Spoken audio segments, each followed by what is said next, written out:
إقامة الصلاة ليست في المسجد. وين؟ إذا خرجت من المسجد هل تقيم ما عهدت الله عليه؟ إقامة الصلاة يعني ليس إقامتها في وقتها، هذا أداء الصلاة في وقتها. أنما إقامة الصلاة أثرها عليك.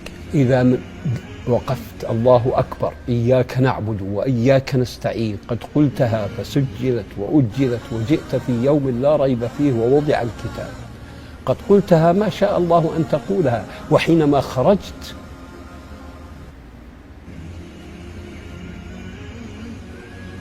ماذا فعلت؟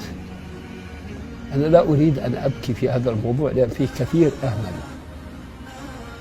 إذا خرجت من باب المسجد حلفت بغير الله وسلمت القدر للجن والعين والسحر، فأيها إياك نعبد وأيها إياك نستعين. أقم قيامك كي لا يكون غاشية طعام ضريع لا يسمن ولا يغني من جوع.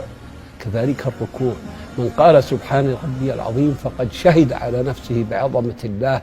إذا خرج من باب المسجد يدخل يده في جيبه لينظر هل تخرج بيضاء من أموال الناس، هل يبر والده، هل يسلم جاره بوائقه، هل يمط عن الطريق عائقه. فمن هو العظيم؟ سبحان ربي العظيم.